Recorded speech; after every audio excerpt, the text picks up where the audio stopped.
السلام علیکم ورحمۃ اللہ تعالی وبرکاتہ۔ محترم ناظرین، جیسا کہ آپ مشاہدہ کر رہے ہیں، یہ کتاب برکات ربیع النور، جس کی تصنیف علامہ شیخ ابو بکر احمد باقوی، جو مفتی اعظم ہند گرانڈ مفتی آف انڈیا ہیں اور جامعہ مرکز الثقافت السنیہ کیرلا کے مؤسس اور سربراہ ہیں۔ اس کے مترجم مفتی محمد شاہد علی مصباحی۔ آئیے چلتے ہیں اس کتاب کے بارے میں کچھ معلومات حاصل کرتے ہیں۔ یہ کتاب کے ناشر امام احمد رضا لائبریری، جامعہ فیضان اشفاق، ناگور۔ اس کتاب کے ملنے کا پتہ آپ یہاں ملاحظہ کر سکتے ہیں: کتب خانہ امجدیہ، میٹیا محل، جامع مسجد، دلہی۔ یہ کتاب کی قیمت 70 روپیہ ہے۔ یہ کتاب عربی زبان میں لکھی گئی تھی، جس کا نام ہے اظہار الفرح والسرور بمیلاد النبی المبرور۔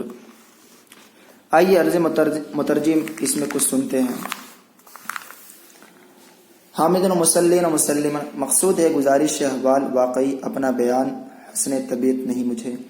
زیر نظر کتاب برکات ربیع النور، سماحت الشیخ ابو بکر بن احمد باقوی، بانی و سربراہ، جامعہ مرکز الثقافت السنیہ، کالیکٹ، کیرالہ کی ایک لاجواب عربی تصنیف اظہار الفرح والسرور بمیلاد النبی المبرور کا اردو ترجمہ ہے۔ یہ کتاب میلاد و قیام کے ثبوت پر ایک فقید المثال دستاویز ہے، جس میں حضرت شیخ مدد اللہ نے ذکر رسول کے وقت اظہار خوشی کے جواز اور قیام تعظیمی کے استحباب پر سیر حاصل بحث کی ہے، اور دلائل و براہین کی روشنی میں ثابت کیا کہ میلاد و قیام کوئی نئی ایجاد نہیں، بلکہ ایک متوارث طریقہ ہے جس پر قرون اولیٰ سے ہی اہل اسلام کا عمل ہے۔ ساتھ ہی میلاد و قیام پر اٹھنے والے بہت سے اعتراضات کے شافی و کافی اور مسکت جواب بھی دیے ہیں، جو پڑھنے سے تعلق رکھتے ہیں۔ تو ناظرین سے میں گزارش کروں گا کہ اس کتاب کو پرچیز کریں اور اس ربیع النور شریف کے موقع پر زیادہ سے زیادہ مطالعہ کریں، اور اپنے اندر میلاد و قیام کے وقت اظہار خوشی اور جواز اور قیام تعظیمی کے استحباب پر اپنے اندر دلائل و براہین جمع کریں۔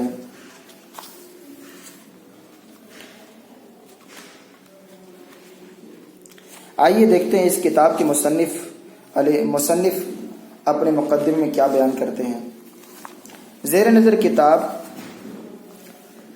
اظہار الفرح والسرور بمیلاد النبی المبرور کی تالیف کا خیال من جانب اللہ ریاض کی جیل میں سخت پریشانی سے نجات کے لیے اس وقت پیدا ہوا تھا جب کہ نجدی حکومت کے ظالم پنجوں کی گرفت مجھ پر سخت ہو چکی تھی، اور بلا کسی وجہ معقول مجھے گرفتار کر کے جیل میں ڈال دیا گیا۔ چونکہ گرفتاری کی وجہ صرف یہ تھی کہ میں حضور صلی اللہ علیہ وسلم کا عاشق زار اور دشمنان رسول کا سخت مخالف ہوں، اس لیے نجدی پنجہ استبداد سے رہائی کے لیے منت مانتے ہوئے میں نے یہ عہد کیا کہ میلاد رسول کے موقع پر اظہار فرح و سرور کے ثبوت میں ایک مدلل اور مبرہن کتاب تالیف کروں گا، لیکن رہائی کے بعد ایک لمبے عرصے تک ایفاء عہد نہ کر سکا۔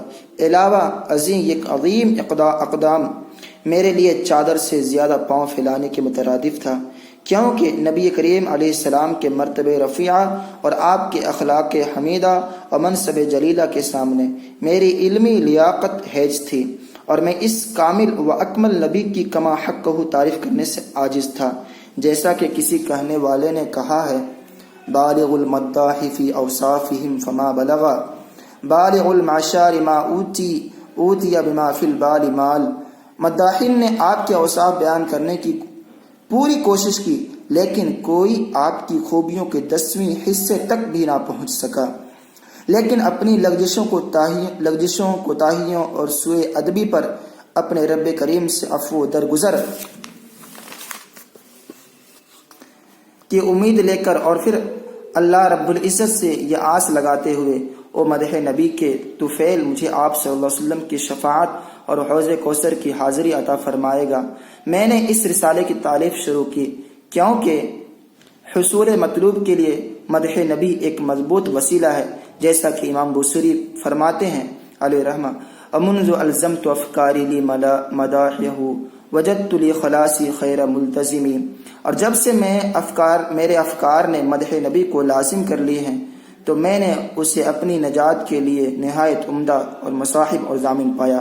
اب ہم اللہ رب العزت سے دعا گو ہوں کہ اس کتاب کے ذریعے تمام مسلمانوں کو نفع بخش اور ہمیں اپنے محبین کے زمرہ میں شامل فرمائے، اور ہمارے والدین اور احباب کا حشر حضور صلی اللہ علیہ وسلم کے ساتھ جنت الفردوس میں کرے، آمین، بجاہ سید المرسلین صلی اللہ علیہ وسلم وعلی آلہ واصحابہ اجمعین۔ فقط ابو بکر بن احمد باقوی کانداپورم، محتمم جامعہ مرکز الثقافت السنیہ کالی کٹ کیرالہ الہند، 2 جنوری 1995 دوشنبہ مبارکہ۔ یہ کتاب 1995 میں تصنیف ہوئی تھی عربی میں، لیکن اس کے ترجمہ 2006 کے قریب ہوا۔ یہ کتاب ملنے کا پتہ کتب خانہ امجدیہ، وہاں سے آپ حاصل کر سکتے ہیں اس کتاب کو۔ یہ کتاب پڑھنے کے لائق ہے، یہ کتاب کو ضرور خریدیں اور پڑھیں، اپنے اندر علمی استعداد پیدا کریں اور میلاد و قیام کے جواز پر اپنے اندر دلیل جمع کریں۔